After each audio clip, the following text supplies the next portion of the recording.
Good evening. Thank you so much for joining us tonight on our Grounded videos.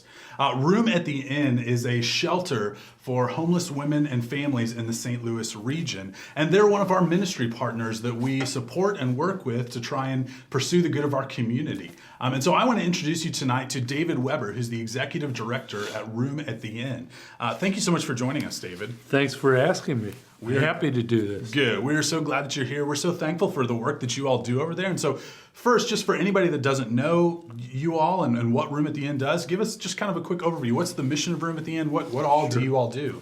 We're one of 3 emergency shelters in St. Louis County, and we serve women and families, as you mentioned. And our goal is to get our clients into their own housing and to give them some stability and to teach them while they're at our shelter of how to be able to stay in their apartment and budget and all the different things that maybe they haven't had time to really understand or maybe even don't understand. Yeah. So we've been doing this. The Sisters of Divine Providence started this back in '83. And they came up with this model. There is no other model like this that I know of. And the model is that how they worked before COVID was that they partnered with multiple churches in the area. Right. And each church would take a different night of the week to house all of your guests. And so Fifi, we had just started to do this when COVID hit, so we only got to do it once, but they would come here in the evening, we would provide dinner, a place for them to sleep, we would provide them breakfast the next morning, and then they would go back to Room at the Inn. And so they had multiple churches that would do that. Right. And so that's when David's referring to that model, that's what he's talking about. So how long have you been at Room at the Inn? I've been at Room at the Inn since July of '18. Okay. Almost 3 years. And I've been in not-for-profit management for about 20 years. Some of your constituents who are near my age group might remember I was in the restaurant business for 22 years and sold pizza by the slice in St. Louis. It was called First Federal Frankencrust, great pizza. But in 20, I transitioned to not-for-profit management and have done different things. Grace Hill Settlement House, another place that deals with the population that Room at the Inn deals with. Some religious organizations, some health organizations, and I've really enjoyed the transition. But I'm not a social worker, so I'm really there to run the business and to help our staff do the job that they want to do. And we have a great staff, wonderful staff.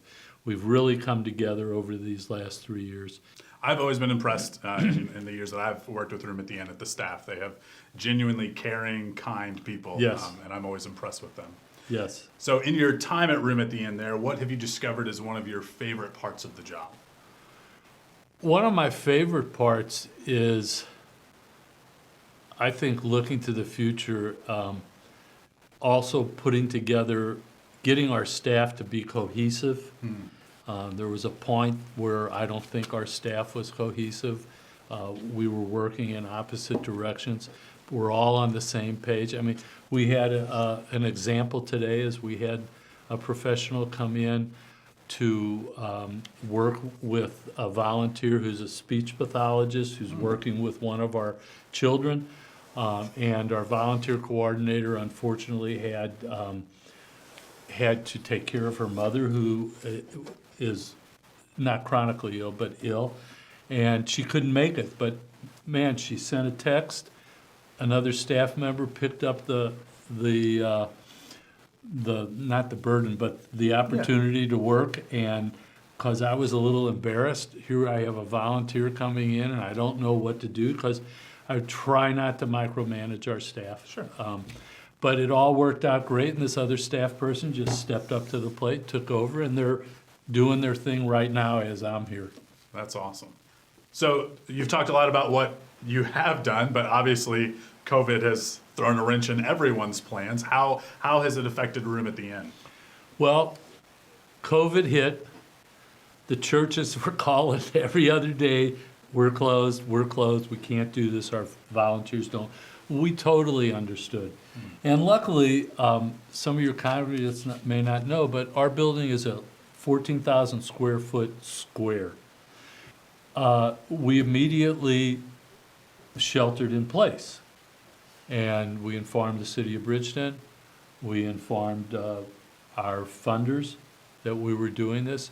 And almost everyone, like, if there were 4 inches of snow and your volunteers called and said, hey, Dave, we can't come tonight, nobody wants to drive, we put all of our clients into our main room, we call it the Kettler Hall.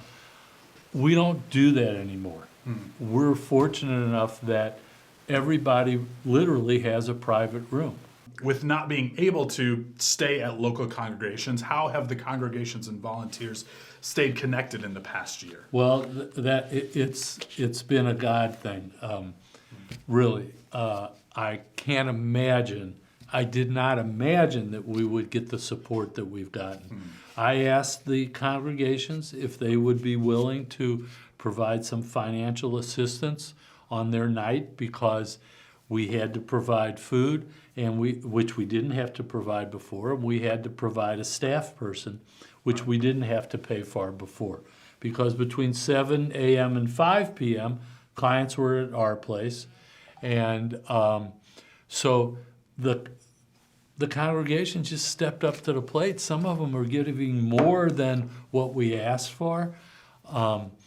Volunteers would call and say, hey, do you need this? Do you need that?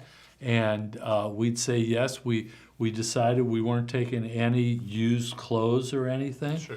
But we got plenty of toilet paper and paper towels. So what we did is we went out and had food delivered for our clients. Right now, the county started another program where we were selected by 3 different restaurants. So right now, we get Tuesday, Wednesday, Thursday meals for dinner. During COVID, I had a donor come in and say, he sat in my office and he said, give me a list of what needs to be fixed here. And I said, well, what do you mean? Right. He said, I want a list of what needs to be fixed. I said, okay. I gave him a list. He came in with his workers, painted all the offices, painted the entire inside, replaced the carpet with new tile, got every light bulb changed to LED, Nice. okay? Fixed our outside soffit, painted the outside.